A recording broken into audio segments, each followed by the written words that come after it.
Greg, thank you very much for joining us. I would like to start out with a quick intro, if you don't mind. Sure, Laura. I'm Greg Shove. I'm the CEO of Section. We're an online business school for the age of AI. And I'm also the founder of Machine and Partners, which is an AI development lab. We're building apps for other companies to augment their workforces. Amazing. A question that we always start out with our guests is talk to me about the first time you remember interacting with AI. Yeah, sure. It was probably like a lot of people, sort of, I guess, a year and a half ago now, sometime in the February, March of last year. It's simple. I'm 62. I want to work for 10 more years. I need any cognitive edge I can get. And our cognitive abilities decline at the age of 50, that accelerates at the age of 60, right? Our language abilities go up as we age, our fluid intelligence actually starts to decline, right? So I just realized, wait a minute, if I'm going to sort of work in startups and work in technology here in Silicon Valley, working with a lot of younger, smarter people than I am, and my brain is aging out, I need testosterone for my brain. And when I first played with GPT, I'm like, this could be it. So I was kind of hooked almost from day one. What was one of the first things you did when you played around with it? I asked it about cancer. I had lung cancer 3 years ago. I'm currently cancer free. And I was just taken with this idea if I could have an oncologist at my fingertips to get some advice. So I started asking it about lung cancer. Interesting. Did you find the advice to be pragmatic? Yeah, I found it to be pragmatic. I found it to be, doctors are hard to talk to, right? Intimidating, short on time, not very patient. And so just to have someone, a machine to talk to, and having confidence that they had access to all the other sort of medical sites and websites. It was like Google plus an oncologist in one. Yeah, it worked well for me. And I use it a lot for sort of medical and kind of healthcare questions. So, talk to me a little bit more about how you're using AI on a personal or I think our audience might be more interested in the professional basis of how you're using AI at work. Yeah, I use it, I'm sure, like a lot of people, sort of for drudge work. I think, that's not that interesting, sort of copywriting or help me with an outline for a blog post or something like that. I use it most, though, and the highest value I get, I think, is an underappreciated sort of superpower that AI has, which is as a thought partner. I think we all need thought partners at any point in our career. I think people earlier in their career definitely need thought partners because they're typically put into situations where they're for the first time, they haven't been in that situation before. And so I think AI can be a great thought partner to kind of round out their experience and round out their knowledge of that situation or that decision or that opportunity. As we get older, we have more experience, but we have more blind spots. We have more bias. We have more we have more habit in terms of our intellectual habits or our cognitive habits, I guess. And I think AI is an amazing thought partner. And I'm just surprised how few people use AI as sort of a senior advisor or consultant, particularly, frankly, again, more experienced, older people. I think they know it all. And I think they have a hard time keeping their ego in check. And I think we have to manage our ego when we come to AI and realize that we do have these blind spots. We do have sort of underdeveloped cognitive muscles. We have overdeveloped cognitive muscles, right? We want to complement those. And so, yeah, I use AI all the time as a thought partner on any kind of decision. I'm finding as I use AI, it is forcing me to take kind of an empathetic beginner's mindset Mhm. in how I'm prompting the technology to give me the kinds of outcomes that I'm looking for. It's forcing me to create more context around it and kind of slow things down and not assume that this thought partner knows everything about my situation. Well, yeah, it doesn't, right? You have to help it get there, right? But once you help it get there, which is providing that extra context, Hmm. and sort of rounding out your situation for the AI, and then you sort of let it go and start to have a real conversation with it. I think a lot of people, when I say, "Hey, use AI as a thought partner," they often react like, "Why would I do like?" What I'm not gonna AI is not gonna make this decision for me. It's not Yeah. about AI is gonna make the decision. I'm not asking AI to be my oncologist, right? I'm asking AI to give me access to information that I don't have access to, and maybe my oncologist doesn't, particularly in the moment. And if I've got something that's been, on my mind, I can use AI to kind of talk about it because I may not be able to get my oncologist at Stanford, over Zoom for another 3 months. Well, let's take a step back though. Sure.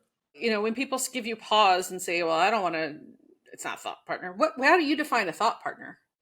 someone to help me think through things like unintended consequences, upside and downsides, risks, things I should be thinking about when I make this decision. What input should I be considering? What could go wrong? What could go right? Right? What are the upsides here that I haven't thought about? Who else should I involve in this decision?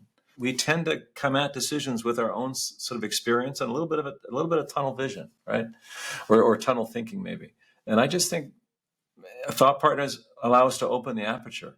And if you have access to a great thought partner, a human one, yeah, it's great. But many of us don't, or many of us don't in the moment when we're making this decision. Or we might have access to a thought partner, but they've also got their bias again and their sort of, their point of view. And again, I think you want to open the aperture in these kinds of decisions and try to make good ones. You also made the observation about as people get more advanced in their careers. People like me, Yeah. People like you, people like enterprise leaders all over the world. Do you think that kind of having that openness to whether it's a human or an AI thought partner, is that a determination of success? That they're open to working with AI? Well, working with AI or just having thought partners, right? Yes, I think we all need thought partners. And we have them, right? We have them via podcasts in some ways, right? I think that's one of I think people use podcasts in a way as having sort of more intimate relationship with someone through which they get advice, right? But yeah, we all need thought partners. And I think the best thinkers are ones that are open-minded and come at these problems from different angles. So I use AI as a board. And in fact, we've been doing this for a year now in measuring AI's ability when compared to our human board. So we have a great section, this company I run, we have a great human board, 5 people, operators, investors, this Scott Galloway, podcaster, kind of business pundit, great board. We give the same board deck that we send to the human board, the pre-read, we give that to AI and we compare GPT, Claude, Copilot, Gemini. And we've been doing this for a year. And Claude and GPT now basically perform at about 90% at the level of the human board. So when we give them the same pre-read, then we have the board meeting and we take faithful notes in the board meeting and look at all the advice and insights and feedback we got from the board. And we compare it to what we get from Claude and GPT. Both those AI scored about 90% to the human board. So now I do this every board meeting, and what I tell the board is they should do the same. So when I send the pre-read to the board, what I say to them is, here's your prompt. You should be using this, right, with AI before the board meeting.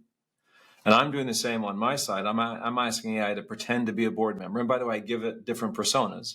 I can say be an aggressive board member, right? Focused on growth, not worried about the cash runway, right? And really focused on and being a conservative board member and, make their cash last as long as possible and don't make investments until you have real certainty in the outcome of those investments. And now read this board deck. So you can really obviously use your AI to, act as in these different personas. And we're all going to have a better board meeting because we're not going to, sort of waste as much time on the basics. We should both be able to come to this board meeting a little more elevated in our thinking, a little more elevated in kind of our understanding of what's going on, because we've had AI help us sort of play these roles and essentially be our thought partner. So am I getting rid of the human board anytime soon? No.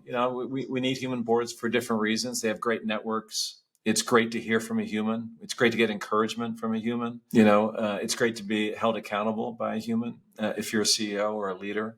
But at the same time, a lot of their advice I can get from AI. And if I can set my ego aside and listen to it, it's going to be a more efficient way. I mean, board meetings are hard, right? You got to schedule them. They take 90 minutes. There's a lot of follow-up after, a lot of bad ideas. You got to pretend like you think they're good ideas, during the board meeting. There's a real load, cognitive load to board meetings. So if I can get some of that advice from AI beforehand, I think that's going to just be more efficient and better use of my time. How have your board members reacted to that, to this homework? Yeah, initially, like, wait a minute, and then, like the usual jokes. Well, if you can replace us, we can replace you with AI. It's like, yeah, sure, haha. But listen, this is how we should be working together. And by the way, we have to model this behavior. I run an AI training company, and they're AI investors. Like, we should be modeling this behavior for our teams, for our colleagues, for our friends and family. This is how we're going to work, and we're in the middle of it. We should be showing others how to do it. When you started Section, Was it an AI training company? It was an online business school for executive ed. So it started just before the pandemic struck. And we had a great run up during the pandemic. And then we had, sort of a run down, if you will, as the pandemic ended and demand definitely contracted. And now, frankly, I pivoted a year ago, in part because I was blown away by the power of working with these models. And then I've also made money in the past with my startups when I've been able to take advantage of some sort of disruptive, change in technology. So I made money in my last two companies selling them when I was sort of riding a bit of a technology wave. And so for myself personally, and then for the company, I thought this was the wave that I wanted to ride. And so we did pivot section to really focus on AI through the lens of business. So we're not teaching AI for engineers or, for software developers. We're teaching AI for people that work in marketing and sales, finance, and so on. Talk to me a little bit about what is crucial for leaders in AI to focus on and upskilling their enterprise employees. Well, first of all, leaders got to get their hands on it themselves. Otherwise, they won't really understand it. And I think when it doesn't work, they're going to be confused because they think it's either search or software, and it's neither. And I really think that we just have a mindset when we think about software of automation or sort of input in, input out productivity gain. The way we think about workforce automation or productivity just doesn't apply to AI. The first thing the leader has to do is get that mind shift themselves, kind of really understand what this is. It's probabilistic, it's not predictive. It's unclear where people will get the most value from it because I think it's such a personal kind of tool, right? And so that you can roll out use cases or case studies, or you can roll out prompt packs, or you can do what you can to sort of get people started. But the reality is we're all going to use it somewhat differently. And so it's a hard thing to understand, first of all. And we got to explain to leaders it's not software and it's not Google. It's not like using a SaaS platform. It's this crazy, unreliable, currently, sort of, magic, co-intelligence, co-worker. Everybody uses the intern I think that is a good analogy. It's a very capable intern subject to incredibly stupid mistakes. That's sort of what it is today, right? We'll see if it becomes a superpower. I think, we'll learn the next year or so if this really is a superpower or is it more like an intern. Today, it's more like an intern. But you got to get executives to understand, first of all, that's what it is. It's not software. It's not search. And then you've got to get it rolled out, meaning it's about training a little bit, but it's a lot about change management. So it's a lot about lowering workforce anxiety about it and getting people to start to use it, play with it, and without specific productivity goals or, it's not something that we can easily measure. People are talking a lot about this trough of disillusionment right now with the hype cycle. Sure, we're in it. We're in the summer of AI discontent. Yes, we are. What do you think that's coming from? I think these models are hard to work with.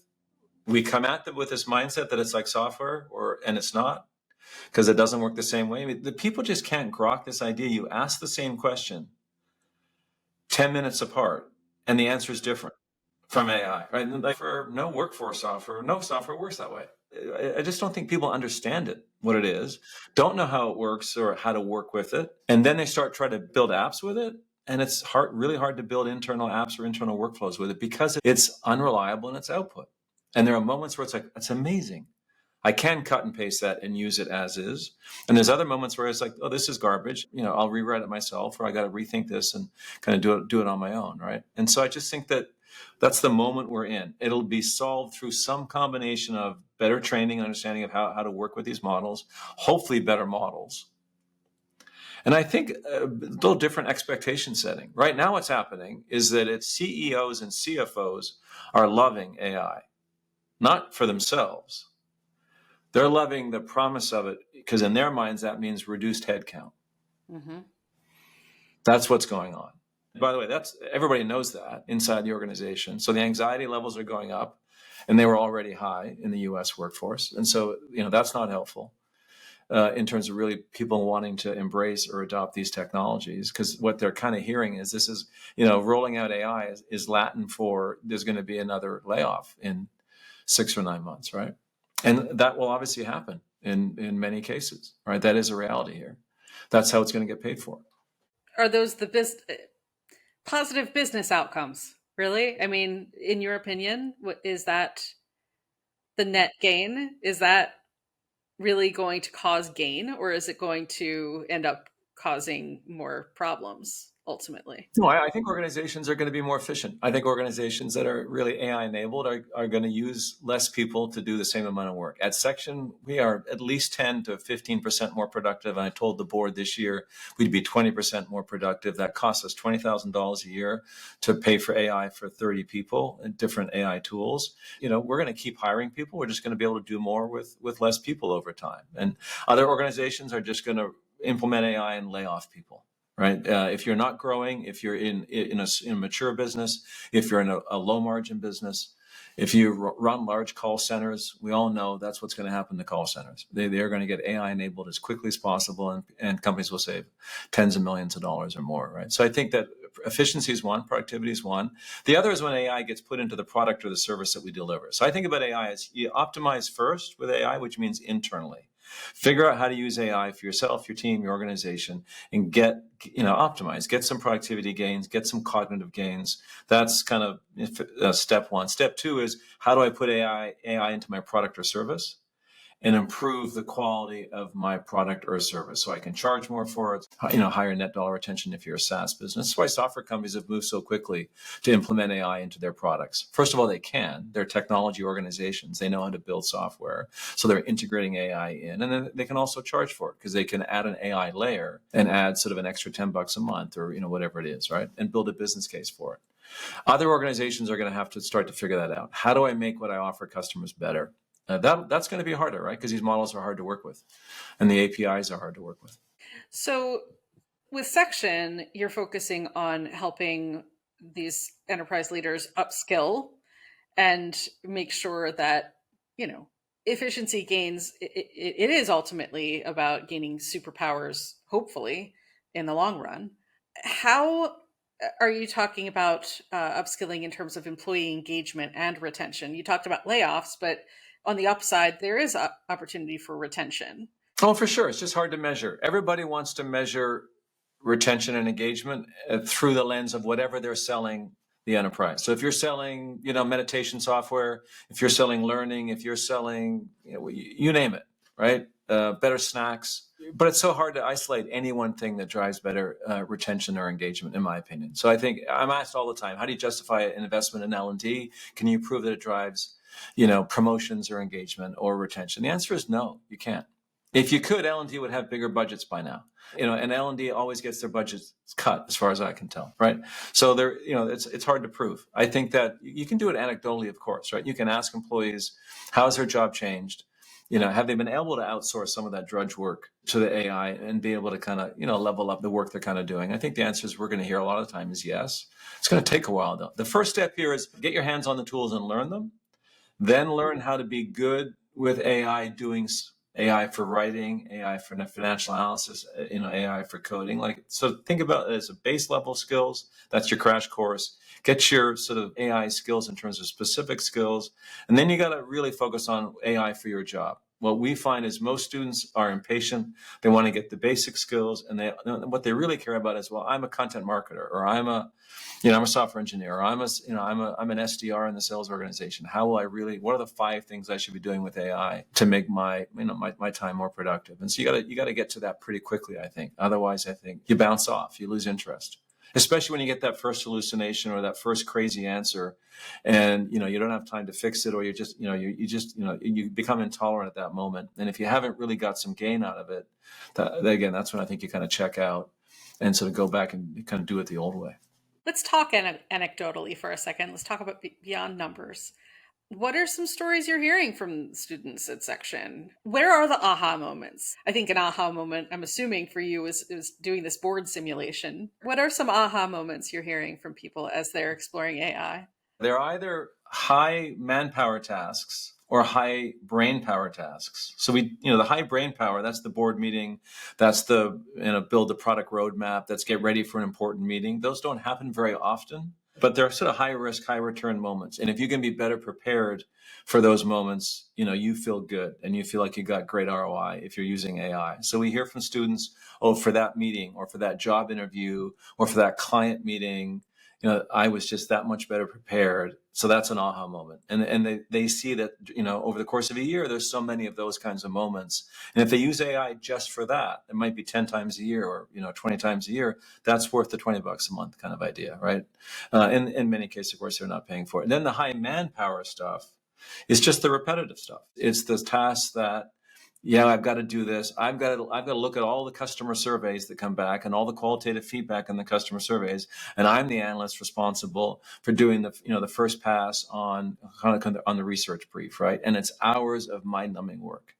And the aha moment is you feed that all into GPT and you ask for a summary and you get this great, V1 summary of what would have been 4 hours of work. And that's a huge aha moment for an analyst or, research associate or someone like that. So there are those kinds of aha moments where it's like, wait a minute, it kind of worked. Again, I don't get the answer. I get a starting point to my answer that just advances everything, either by a day or by an hour or by a week. That's what people, I think, are realizing. Wait a minute, this is probably real. I want to take a step kind of back in time a little bit with you. You talked about how you've invested and led companies at disruptive moments. Is there a pattern that you're seeing with the emergence of AI that you've seen in other industries or other forms of technology? Is this something that you're seeing, okay, I can see where this is going? Or do you feel like this is a divergent, wait a second, this you talked about the mind shift, for example, that this is not software? Sure. I think in some ways it's similar. So, you already mentioned the trough of disillusionment. So we are going through the hype cycle down the trough. We'll bottom out probably spring, summer of next year in terms of the AI trough of disillusionment. I think, by the way, GPT-5, when it comes and how good it is, will determine how long the trough is. If GPT-5 is not significantly better and we don't get it till spring, summer of next year, I think we have a problem. I think that trough will be longer and it'll take longer to kind of get back out of it. So I think some of that is pretty similar to other technology disruptions. It's, the startups are moving faster in terms of creating this technology, small businesses using it faster. I think this is very typical, right? When you saw e-commerce or cloud or these other significant changes in terms of technology, you typically see small business move first because they're more risk oriented. They see the gain, they see the upside, they want the edge. We see this in AI a lot. It's consultants and entrepreneurs and side hustlers. They're the ones who are using GPT in such huge numbers, right? It's not the marketing manager inside of a large Fortune 500. They're worried about getting fired if they use AI. So I think a lot of that's pretty similar. What's different about this probably is a couple of things. One is just the amount of capital it's taking means that, unfortunately, at this moment, it looks like very few companies are really driving this wave. It's become so capital intensive so quickly that it really is now, big tech and only 2 or 3 other startups that really can play, at least at that foundational model level, right, at the base level of AI. Second thing is just how horizontal the technology is. I don't think we've ever had a technology obviously like this, right? Other innovations or ways, part of the tech stack or a segment of industry. And this is really, all parts of the organization, all industries, all functions, it will be touched by AI and in some way, probably improved by AI, over time. So I think that the scope of this is kind of breathtaking in terms of its potential and impact. Yeah. What got you into all of this in the first place? Like what made you want to chase this disruption? So I think it's what I said. I've started and run 6 companies. Mm-hmm. The 3 that I've sold and made money on are ones that were taking advantage of a technology disruption. And this to me was the obvious next one. I never got crypto, blockchain stuff. I just couldn't understand it. This I could understand because I could get my hands on it and I could interact with it and sort of play with it. And it just felt like to me, if we could make this accessible to people, we'd find a way to it just felt like to me it was an accessible, $20 a month, right? Come on. With a conversational kind of UI, with a way to interact with it, which in itself is limiting. So I think we'll grow out of it. but as a way to get started, as a training wheels to AI to be able to kind of basically, talk to it, type to it. I just felt like there's got to be something here that's going to be significant. Talk to me a little bit more about why chat interface is limiting. Well, I just think that we're not used to using software this way. It's a little bit open and free form. And it's a little bit labor intensive too, because it is a conversation, but we're typing, and I don't type very well. I find it easier to talk, right? So I use GPT voice. I really encourage people to get AI on your phone and really use voice, because I think when we do that, we really see how this will be much less friction soon in terms of how we can access this. And I think the more we remove the friction, the more we'll use it. You mentioned before about how smaller companies are quicker to adopt. They have less to lose also, in many cases. Where are the big friction points for enterprise in terms of reskilling, upskilling, getting people to adopt? I mean, it's as you might imagine. It is everything from, we don't have an AI policy, we don't have AI guardrails, we're not sure about what we're going to let employees do. Everything from data privacy to sort of the ethics of AI. How aggressive are we going to deploy AI, when it will impact jobs, and do we have a point of view about that we can explain to the workforce? So real important issues there. Some executives get their AI information from the media, which to me is not a good place to learn about AI. It's just full of hype and gloom and misinformation. So especially around data privacy, I'm surprised how ill-informed most executives are around how these models work and how they are or are not using, your data or your company's data. So some of that kind of rules of the road is one. Obviously, setting expectations around how to use it, when to use it, and teaching people to use it. As I said already, reducing anxiety. I think we're not being transparent enough. I think when we don't talk about AI, that is a silent code for, we're working on AI in the back room, we're not going to tell you, and then we're going to roll it out and lay you off, right? So I think we're better off, and it's a kind of more honest conversation, is to talk about AI and talk about evaluating the use of AI and beginning to roll it out to find efficiencies and productivity gains, because that is the reality. And I think executives need to kind of own that, frankly, and kind of be a little more honest and direct with their workforces. Other things like just the cost, who's going to pay for it? If you think about a large organization, it runs millions of dollars a year to deploy, an LLM. So what gets taken out of the roadmap, or what's get taken out of the budget to pay for, ChatGPT or Microsoft Copilot or Gemini. So there's just, there's money there. And how do you measure the productivity gains? How do you measure the efficiency? Really hard. With a horizontal technology where everybody's probably using it in a somewhat different way, it's hard to measure. How much time are we really saving, and how do you calculate that? And, what's the business case? So I think I have a lot of respect, I guess, for the organizations, the CEOs that are deploying organization-wide significant AI tools, because they're betting. It's a not insignificant bet that their organization will be better off in, a couple of years. Moderna, the drug company, has 80% adoption of GPT inside the organization. There are about 6,000 employees, I think. So that is phenomenal deployment and adoption of AI. That's the exception, not the rule, obviously, today. But if I was competing with them, my intuition is, if I was competing with that company, I will be at a significant disadvantage in a year or two. If you have an organization with 80% adoption of AI, in their daily workflows, that's not an organization I'm going to want to compete with if I'm not AI enabled, right? But we don't know that. We don't have that data yet. We'll know that in a couple of 3 years, right? Has it really advantaged Moderna that much? I think it will, personally. When it comes to that level of transparency you were talking about before, I'm curious if you're seeing any examples as you work in, Machine and Partners or through Section, examples of companies that are really good at that type of openness and exchange of ideas. It's hard to know what's going on. Meaning, if AI is not working in terms of enterprise AI, in terms of large deployments, no one's talking about it, because no one wants to talk about their failures.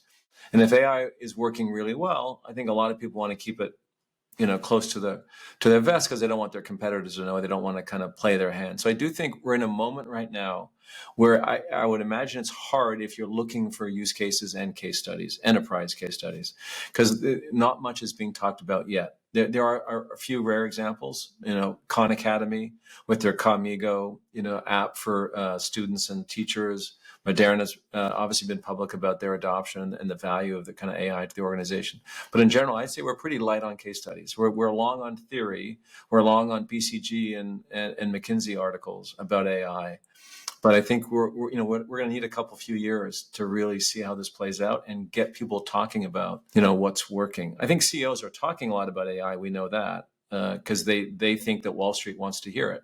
Because again, that's code for we're going to be more efficient, or we're going to be more innovative, right? So CEOs are talking about it. I don't think they're using it much themselves. I think they should be, but I think we're going to need a while to find these case studies.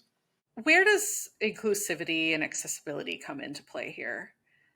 Do you see this as an opportunity for more, or is this one of those situations where the people who already have the advantage will have an even greater advantage? I mean, I think it's both, right? First of all, the companies that are driving this, I think, as we talked about, unfortunately it's becoming so capital intensive that I do think big tech ends up the winner here. If AI wins, if AI is the force that drives sort of the next 10 years in terms of creating economic value, at least in technology, big tech wins. So that's not going to be very inclusive. That's going to be a very small number of companies. And I think that's worrisome in terms of, their motivations, what the guardrails are or are not in terms of, those few companies driving this technology. In terms of the rest of us, to me, at the outset, it's a very inclusive technology. It's $20 a month. So if you've got a smartphone, I think that it's priced for wide adoption. And again, out of self-interest, from big tech and OpenAI, they want us, we know their playbook. They want us addicted. Right. And then at some point, the pricing will probably change in terms of some of their business models, maybe not the consumer price, but we know what's going on. And then the good news, quite frankly, the last 12 months is the cost of AI has been dropping dramatically. So the cost of serving AI, the cost of a token, is dramatically less now than it was a year ago. So I think, again, in the short term, that short term could be the next 5 years, AI is going to be very, very affordable. And so in that respect, I think it's very inclusive. I think that those who have the best tools, they're going to be more advantaged. What I'm hoping is, though, that most of us will have access to this. I'm curious, because you've been doing this a while, what you would say to, the you that was just starting out in this crazy industry. What you would tell them? Sure. Well, it would be what I've been telling my kids the last year and a half, and they've been ignoring me. So, which is like, get your hands on it and use it. I mean, ironically, all the kids at school are using it. If you're in high school or college today, I'm sure you're using AI, and you're probably being accused of cheating, which is so ironic because the moment you step into the workforce when you graduate, it's not cheating. It's actually a productivity tool. We want you to be using it. So what I'd be telling my 30-year-old self is get your hands on this as fast as you can, one, and two, don't be in the bottom quartile of your team. Whatever you do, I don't think it's going to be safe over the next 10 years. It's never safe to be in the bottom, quartile of a team. But I think in the age of AI, you do not want to be in the, sort of at the bottom of your team. Because I think that what's going to happen is that everybody's going to move up and teams will get smaller when they start to use AI. So my advice is get your hands on this, play with it a lot. Find your own use cases, find your own workflows that work for you, where you get value from it. And as I said, use that kind of framework of drudge work, manpower work, and then sort of, high brain power work, the thought partnership. Especially as when you're younger, you are put in situations, if you're ambitious and you're sort of, your career is accelerating, you're often put in positions where you haven't been before. And you need to figure stuff out, typically for the first time. And you might have a great mentor, you might have a great boss. Most of us don't, again. And so use AI in those moments to be your thought partner and reduce some of that risk and even our anxiety around those moments where you are making these kind of big calls for yourself at work, which you haven't made before, right? And sort of, buttress your abilities with AI as your thought partner. Is there anything else we haven't discussed that you wanted to cover? It's a great question. I'm so serious about this stuff. We didn't talk about like having fun with it. Let's talk about it. It's really important. I think one of the things that we're discovering is personally, I'm having fun with work because I'm able to experiment a little bit more, right? Yeah. What are you discovering? I'm excited about the possibilities. So just the introduction of the possibilities of what AI could do for myself personally or for the business, for how we run the business. I find that just, energizing. The thing I've been most excited about is seeing people on our team develop a capability with AI that opens up for themselves sort of opportunity, and primarily, but not exclusively, young women on our team who are traditionally in what I call content roles or thinking roles, right? And they're realizing with AI, they can do a little bit of programming. They can do, financial analysis and data. So they're really kind of, you see them get really like energized and confident in areas where they were not confident. Okay, I just think it's fucking amazing, frankly, that people can realize, wait a minute, I think about myself this way, and now I can add this. I can do a little bit of data analysis. I'm not intimidated by that, and I can kind of go through that door. I can open that door, which is maybe a little bit of programming, and figure out how to write a little Python script or whatever. I just think that's so empowering to people, particularly young people, before you get fixed in a fixed mindset around what you're good at, right? That you realize, no, wait a minute, I can flex a bit and sort of open up my capabilities or my toolkit. I love that. I love it too. I think you've brought up a really good point, which is I think it's just nature of work also. You're in a role. You have a prescribed Yeah. set of responsibilities, and this is making that a more flexible type of situation where before, here's your list of responsibilities.